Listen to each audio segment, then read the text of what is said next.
All right, I have a list of 5 exercises that you absolutely should be doing. I personally believe that you should base your training around these, and I'm going to break down why. Now, when I say these, I am not necessarily saying, oh, these exercises are the be-all, end-all. What I am saying is that if a person does these 5 exercises, they're going to develop a very good muscle base through their entire body.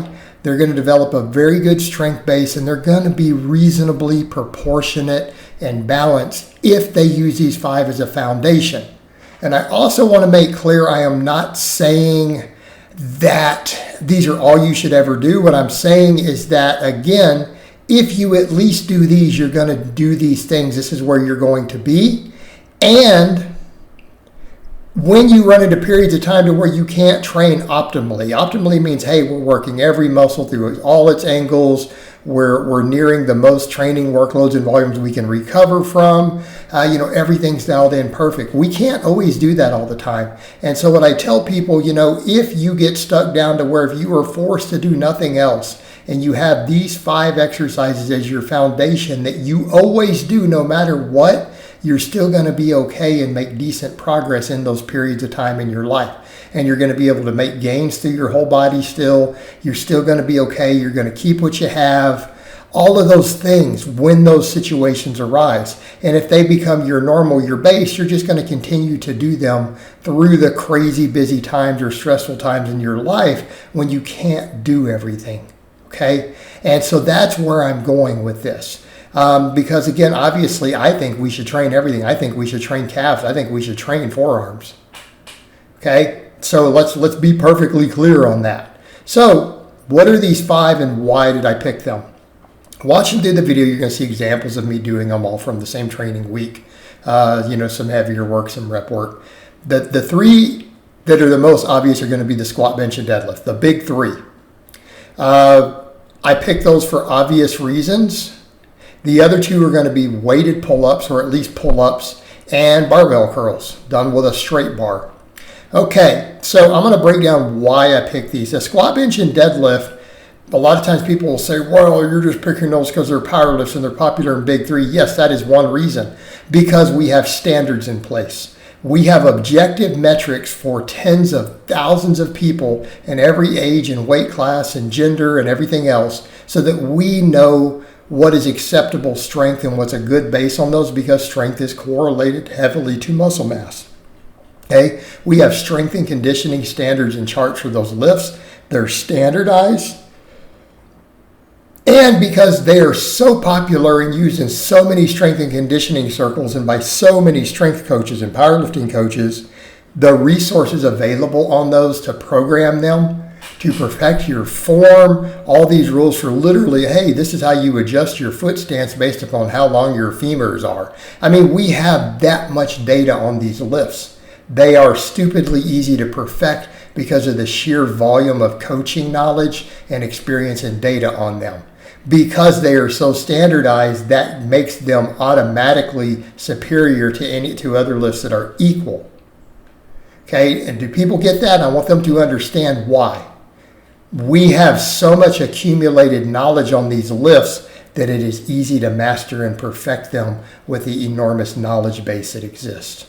And to be able to scale your strength and know how you stack up, because all of that matters if we're trying to develop ourselves. Okay, we know how to perform them safely with ridiculous tonnages at this point due to so many decades of coaching knowledge by thousands and thousands of coaches on these 3 lifts. But what do they train? Well, squat's an obvious one. It's one of the best leg exercises. Builds the quads, builds the glutes, builds the erectors. Then it builds a lot of stabilizers through the core. Again, arguably great quad exercise, great glute exercise. Can work those muscles through a full range of motion if done correctly.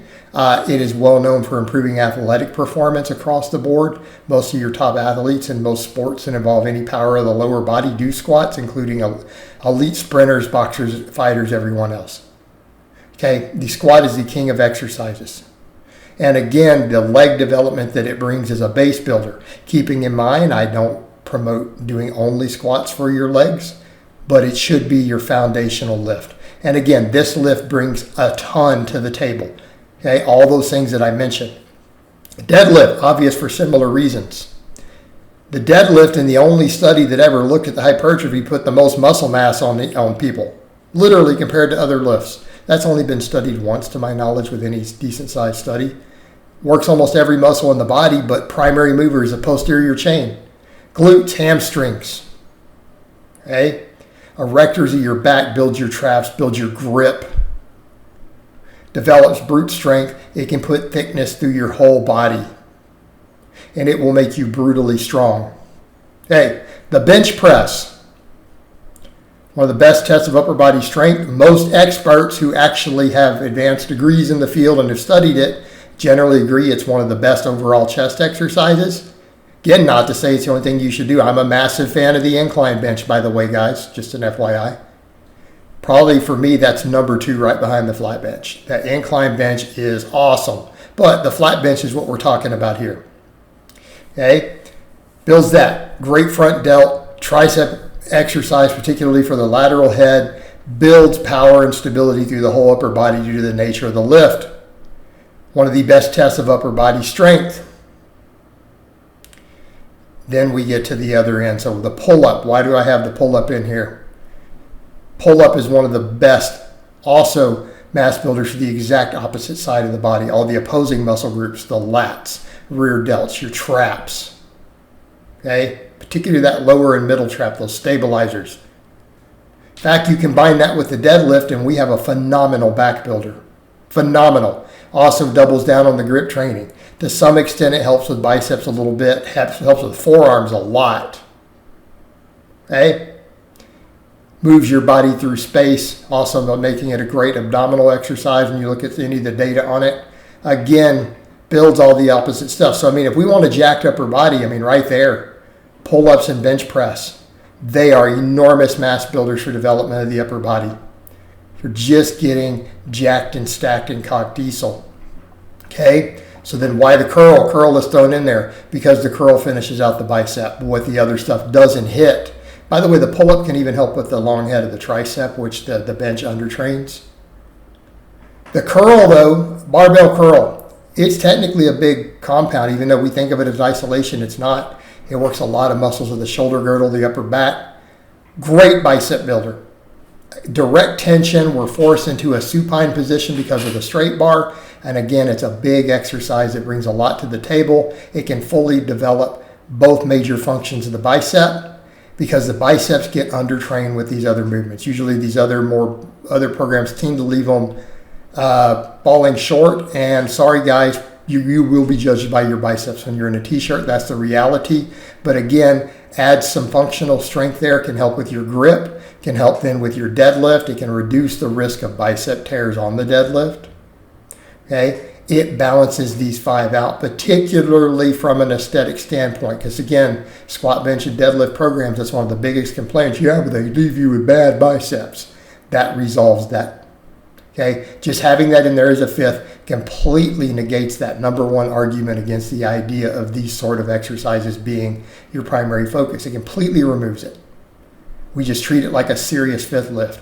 Done. All right, guys, but that's really all I have to say on that today. I hope it's been informative, and I'll talk to you guys and gals next time.